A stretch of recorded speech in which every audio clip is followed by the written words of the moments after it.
Témoignage d'Eugène Diomine Ndongala, ancien ministre des Mines de la République démocratique du Congo. Voici comment Kabila et le groupe Emaxon de Dan Gertler ont orchestré la faillite de la MIBA. En tant qu'ancien ministre des Mines, issu de l'opposition non armée et du dialogue intercongolais, j'ai été confronté à l'un des chapitres les plus sombres de la gestion des ressources minières de notre pays. Lorsque j'ai pris mes fonctions des mois après la signature du contrat Emaxon le 13 avril 2003, entre la société minière de Bakwanga, MIBA, et Emaxon Finance International Inc., une entité pilotée par les négociants israéliens Chaim Leibovitz et Dan Gertler. J'ai découvert un accord dissimulé avec une ingéniosité qui frôlait le complot d'État et non recensé dans la remise et reprise avec mon prédécesseur.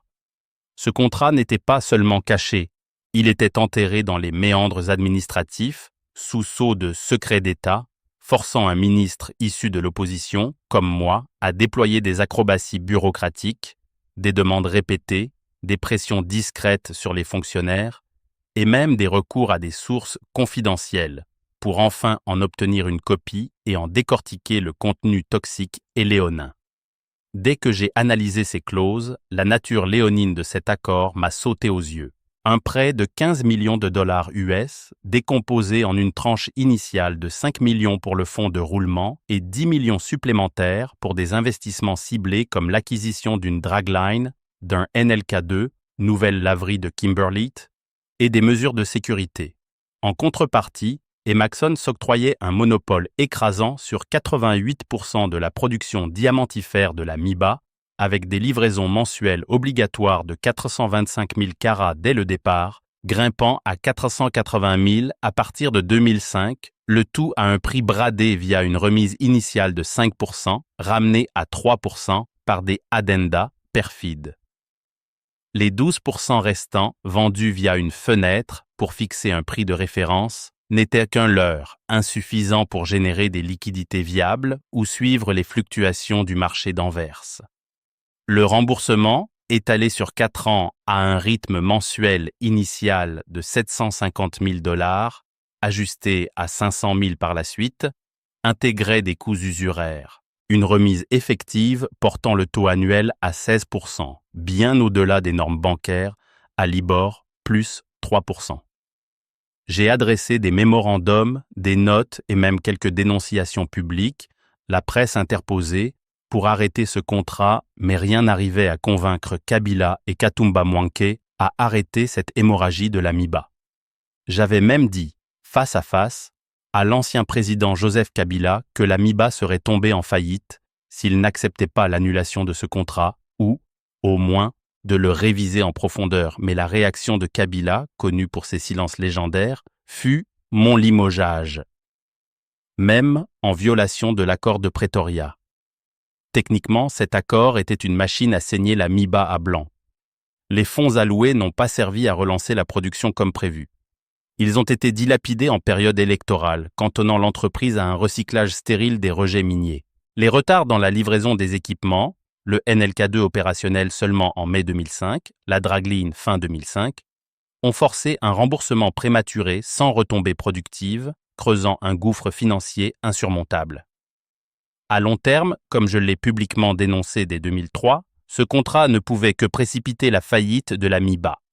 Trésorerie exsangue, arriérés salariaux cumulés jusqu'à 26 mois pour 6311 employés, arrêt total de production en octobre 2008 et un impact socio-économique dévastateur sur Mbuji-Mayi où la MIBA assurait eau, électricité et soins de santé. Les pertes post-résiliation, avec des méventes doublant la valeur d'achat, ont confirmé mes prédictions. Un partenariat prédateur qui recommandait sa suspension ou renégociation pour porter la part de la MIBA au moins à 25% et réduire la remise. J'ai clamé haut et fort que cet accord violait les principes de gouvernance minière, exploitant les faiblesses héritées des conflits armés et d'une gestion antérieure calamiteuse. Je voulais l'annuler purement et simplement, ou au minimum, le réviser pour protéger les intérêts nationaux. Mais en guise de réponse, le président Joseph Kabila et l'inamovible et tout-puissant feu Augustin Katumba Mwanke ont orchestré mon départ du gouvernement avant que je passe à l'acte une manœuvre politique évidente pour verrouiller cet accord et empêcher toute modification ultérieure. Les signataires, Michel Aubert et Gustave Louabeya Chitala côté MIBA, Chaim Leibovitz et Yaakov Neyman côté Emaxan, portent une responsabilité écrasante. Ils ont validé un texte qui drainait les ressources sans contrepartie équitable, avec des liens troubles à des flux d'armes et à la corruption, comme l'illustre le mandat d'arrêt contre Jean-Charles Okoto Lolacombe pour blanchiment de 16 millions d'euros détournés de la MIBA. Indirectement, l'État congolais, sous influence présidentielle, fut complice de cette impunité, favorisant des contrats qui aggravent la pauvreté et violent les droits économiques des travailleurs. Il semble que Dan Gertler s'apprête à négocier une indemnisation de la MIBA avec l'État congolais, ce qui serait une bonne chose. Mon témoignage n'est pas seulement un récit. C'est un appel à la reddition de comptes pour que de tels accords léonins ne sabordent plus l'avenir de notre industrie minière, grâce à des complicités politiques. Eugène Diomine Dongala, ancien ministre des Mines.